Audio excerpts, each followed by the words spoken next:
Hello and welcome to our next video. Today we're going to talk about something that's one of my favorite topics to talk about. That's Dungeons and Dragons, specifically 5th edition, going to play for your first time in Adventures League. Now, if you're really interested in going out to play, you've probably been looking for a game, you may not know people to play, Adventures League is a great place to start. Now, what do you need to bring with you the first time you go to play? You're going to need several items, and I'm going to go from items you'll have at home to things you'll probably need to buy. First thing I'm going to say is do not buy a player's handbook if this is your first time playing. Don't spend $50 because you may not enjoy the game. So save your money that way. Make your investment small, and when you find you really love the hobby, then go ahead and buy the book. That being said, 3 things to take with you. Take a pencil. Don't bring pens because you don't want permanent markings on your character sheet. Bring a pencil with a good eraser because you'll need to constantly make notations, erase them for things like hit points as you take damage, as you use spells, you'll cross things off. Always you need to be able to erase. So bring a pencil, don't use a pen. Make sure you have a nice eraser with you. Second, bring blank paper. Something people don't realize is there are going to be a lot of things that you may want to take notes for while you're sitting there.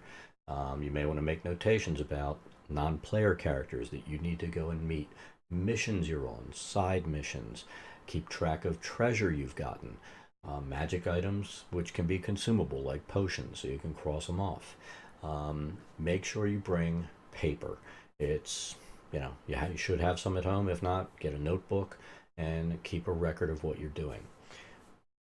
Third thing you're going to need, this is also important. Make sure you pick up a set of dice before you play. When you go to the store, they'll probably be selling paraphernalia for gaming, so buy a set of dice. You can get them pretty cheap for around $3-4, all the way up to crazy amounts of money for metallic dice and stuff like that. Take this piece of advice though. A lot of people find they'll get dice, even though it's all random.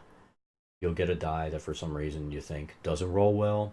You'll end up buying more dice. Trust me, all gamers end up with multiple sets of dice.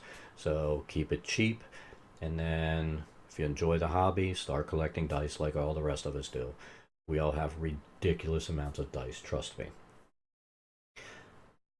Next thing that you should bring, if it's your first time playing, I don't recommend going and expecting that you're going to sit down and generate a character. Um, this is the reason why. Let's say your start time's at 7 o'clock at the store you're playing at. You get there a quarter of, you've never made a character before, you need to sit down with somebody. The person running it or the people that are knowledgeable may be talking or helping other people. They may be coordinating tables. They may not have time to sit down and generate a character with you. You want to make sure that you come prepared, and also you don't want to kind of be rude and make the table spend 30 minutes of their 2 hour time allotment, which is normal for one of these sessions, generate a character for you. So I'm going to give you websites down below to go and download pre-generated characters to take with you so that you have a selection to choose from. And you don't want to bring just one, you want to bring several. Um, you know, if the table's full of rogues, you don't need another rogue at the table. Maybe you need a healer, maybe you need a tank, maybe you need somebody ranged. So bring a variety of characters and be open to playing all of them. But like I said, there will be 2 sites. One is Wizards of the Coast, and they'll have some pre-gens there. Another site is DM's Guild, and they're people who have gone in, Dungeon Masters players, and actually made characters that are built from level 1 through level 10 so that you have the option. Let's say you go from level 1 to level 2. When you hit 300 XP, your level 2 character is already generated. You pull it out, you don't have to sit down and mess with player's handbook and waste time. You'll have characters all ready to play all the way up to level 10. Like I said, I'll put the links down below, and you'll be able to pull that down, print it out, take it with you, and you'll be 100% ready. And like I said, pick a couple of different types of characters and take them with you so that, like I said, you just don't want a whole lot of one type of character at a table. It just makes for a bad session. The last thing to bring with you, bring a good attitude, ready to have fun. You may be an introvert, could be an extrovert, no matter what your personality type, just go and play and have fun. If you're an introvert and you're scared of role playing the first time you go out, don't role play. Sit there and learn. If you're an extrovert, have fun, role play, just don't do anything crazy at the table.